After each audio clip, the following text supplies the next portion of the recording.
জাতীয় নির্বাচনের সময় যত ঘনিয়ে আসছে ততই বাড়ছে ভোটের উন্মাদনা। তর্কযুদ্ধে মেতে উঠেছেন ইতালি প্রবাসীরাও। আওয়ামী লীগ সমর্থকরা বলছেন জনগণ আবারও আস্থা রাখবে নৌকায়। বিএনপির দাবি বর্তমান সরকারের একতরফা নির্বাচন আয়োজনের নীল নকশা এবার আর বাস্তবায়িত হবে না। এদিকে সাধারণ প্রবাসীদের চাওয়া প্রবাসী বান্ধব সরকার। ইতালি থেকে সহকর্মী জাকির হোসেন সুমনের প্রতিবেদনে বিস্তারিত।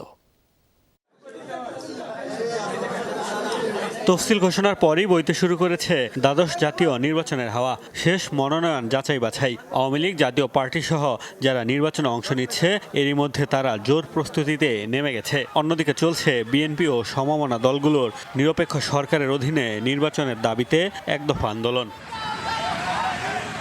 দেশের নির্বাচনের এই হাওয়ার আঁচ লেগেছে প্রবাসেও। নিজ নিজ দলের সমর্থনে চায়ের কাপে ঝড় উঠাচ্ছেন প্রবাসীরা।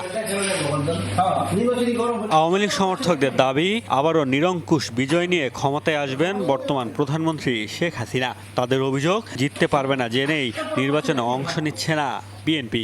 বর্তমান আওয়ামী লীগ সরকারের যে উন্নয়ন, এই উন্নয়নের ধারাবাহিকতা যদি আমরা বজায় রাখতে চাই এবং উন্নয়নের যে অগ্রযাত্রা, এই অগ্রযাত্রাকে যদি আমরা ত্বরান্বিত করতে চাই, কিন্তু এই নির্বাচনে আমাদের যারা ভোটার, আমরা যারা সারা বাংলাদেশে যারা ভোটার রয়েছি, তাদের আওয়ামী লীগকে ভোট দেওয়ার বাহিরে কোনো বিকল্প নেই।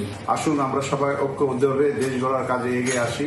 প্রবাসের থেকেও আমরা এই দ্বাদশ নির্বাচনে কিভাবে অংশগ্রহণ করতে পারবো, যারা দেশে যেতে পারবেন তারা দেশে গিয়ে নৌকা মার্কায় ভোট দিয়ে আবারও নৌকার প্রতীকে ভোট দিয়ে দেশের উন্নয়নের কাজে অব্যাহত রাখবেন। অন্যদিকে বিএনপি সমর্থকদের অভিযোগ ক্ষমতায় যেতে একতরফাভাবে নির্বাচন আয়োজনের পায়তারা করছে সরকার। বাংলাদেশের নির্বাচনের নামে যা করা হচ্ছে এটাকে তো আমি নির্বাচন বলতেই রাজি না। তার কারণ সরকারি দল আওয়ামী লীগকে চ্যালেঞ্জ করার মতো একটি দলও কি নির্বাচনের মাঠে আছে? বাংলাদেশের মানুষ গণতন্ত্রপ্রিয় মানুষ, এদেশের মানুষ গণতন্ত্র চায়। বিএনপির পার্টি অফিসে আমরা তালাঝুলা অবস্থায় দেখতেছি এবং বিএনপির সিনিয়র লিডাররা সবাই A to Z সবাই কারারুদ্ধ। এমত অবস্থায় নির্বাচনে যে প্রভাব পড়বে বিএনপি না আসার পরিপ্রেক্ষিতে, এটা নিয়ে আমরা প্রবাসীরা অত্যন্ত শঙ্কিত। বিমানবন্দর সহ নানা ক্ষেত্রে তাদের ভোগান্তি দূর করতে কাজ করবে যারা, তাদেরই ক্ষমতায় চান সাধারণ প্রবাসীরা। মোস্তফা মাহমুদ, যমুনা নিউজ।